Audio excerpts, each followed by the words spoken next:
Welcome back to the Scarlet Faithful podcast. I'm Aaron Brightman. Happy Monday.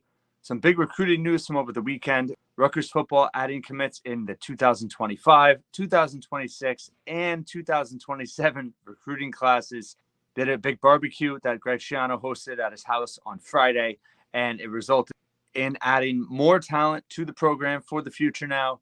And certainly just another sign that things are moving in the right direction, both on the recruiting trail, perception, and in terms of where the program is tracking for the future. So very exciting. Wanted to cover that. But first, as always, this episode is brought to you by Knights of the Raritan, the Rutgers NIL Collective. Click on the link for their free newsletter in the description of this episode. Find out all the goings-ons within the organization, things they have coming up for this fall, activities, as well as coverage that they provide of Rutgers athletics, and to find out more how to become a member to support Rutgers student athletes with NIL. On Friday, Rutgers adding its 30th commit to the 2025 class in tight end Ben Rothhaar from Norwalk, Ohio.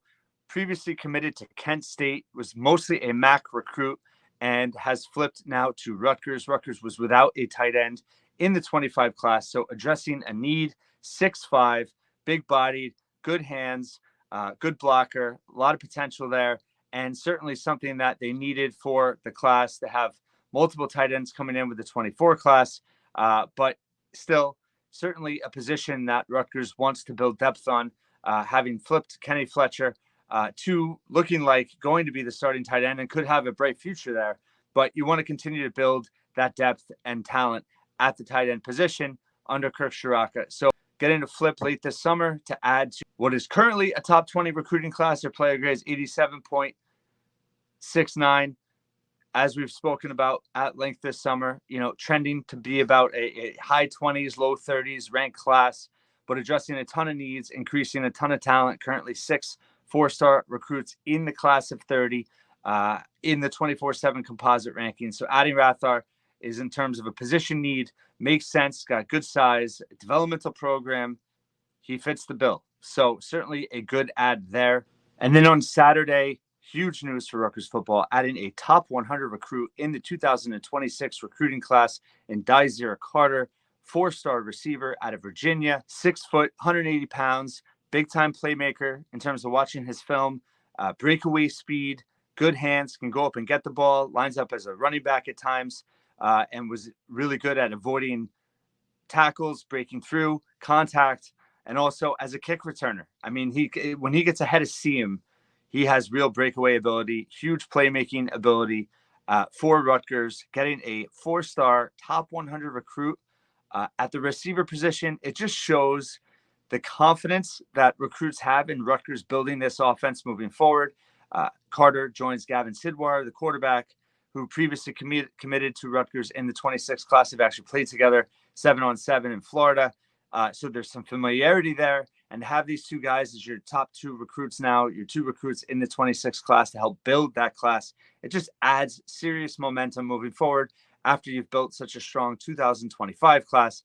But just in terms of his potential, Carter, it's the sky's the limit. He had a ton of offers. His composite ranking is a 95.60 on 24/7 Sports. He will go down as one of the highest rated recruits in program history.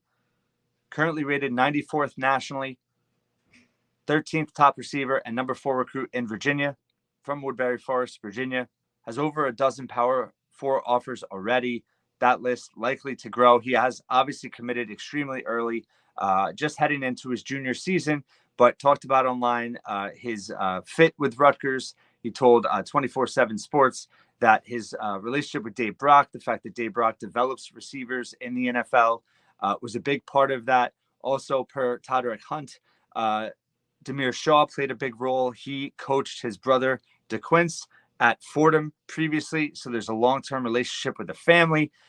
So just a lot of things to like and to believe that this really is a long-term relationship, and he's going to stick and be a huge part of building this 2026 class moving forward. His offer list, significant: Florida State, Cincinnati, Indiana, Maryland, Miami, Michigan, Penn State, South Carolina, Syracuse, Tennessee, UVA, Virginia Tech, West Virginia, and Wisconsin.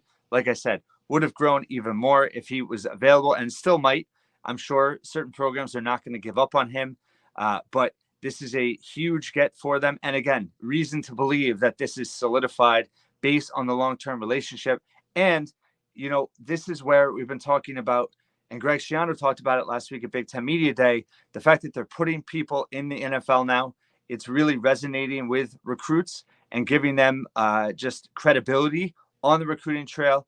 Obviously, Rutgers offers so much in terms of being in the Big Ten, academics, the coaching stability, the culture of the program. But putting guys in the NFL and having coaches that have experience doing that is certainly a big factor here. And Rutgers taking a jump on the recruiting trail. Dyzier Carter, 4-star, top 100 recruit. I mean, this is huge to do this so early in the cycle. And offensively, the fact that I think it's notable that Rutgers added 3 offensive recruits this weekend to be able to add talent at this level with Carter really bodes well for the future and just continues to add that positive buzz on the recruiting trail for Rutgers. And then lastly, this weekend, Rutgers adding a 2027 commit tight end, Connor Winn, 6'3", 215. Other P4 offers include Maryland and Syracuse, had a bunch of G5 offers as well. Again, just going to be going into his sophomore season.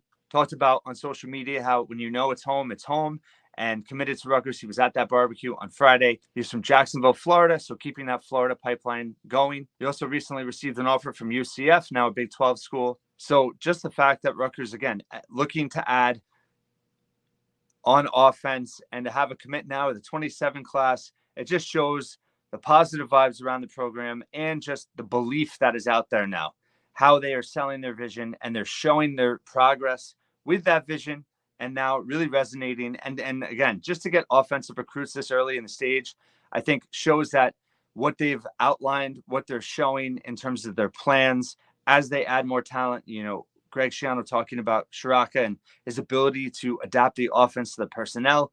They obviously have been able to sell recruits in a positive way on their long-term vision of the program. Obviously, it's a run-heavy offense, but as they add more playmakers in the passing game here, it's really exciting to think that Rutgers could be a balanced offense and an offense that can make plays down the field in the pass game to complement the run game, getting now 2 4-star wide receivers, Michael Thomas in the 25 class from Donovan Catholic, Toms River, and now Dyzier Carter in the 26 class. You've had 2 tight ends, one in 25, one in 27. Again, Connor Winn, we'll see how he progresses in high school in the next couple of years. He might jump up the ranks in Florida, but always getting a long-term commitment from a Florida kid is a good sign because you're going to have someone that's repping your brand. He's only the 3rd commit, I think, in the entire 27 class. You have a Florida kid now repping Rutgers, committed to them in the future to be able to help sell the program down there. So that's a positive as well. And I forgot to mention also that Carter is another track guy.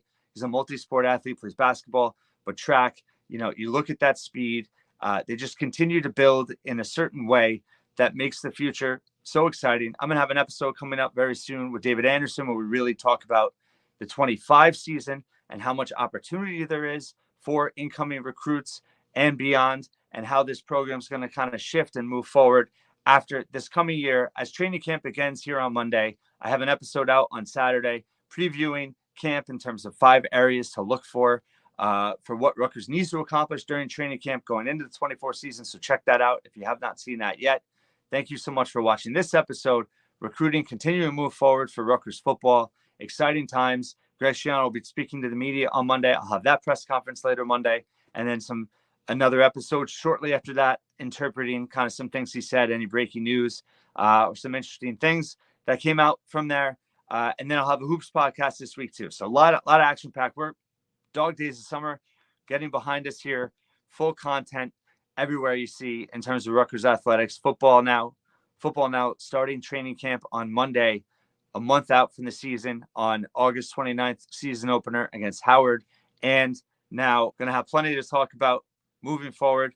And like I said, I'll have some hoop stuff coming up too. Dylan Harper now practicing with the team. That's exciting as well. Stick with us here at the Scarlet Faithful podcast. And thanks so much for listening and watching once again.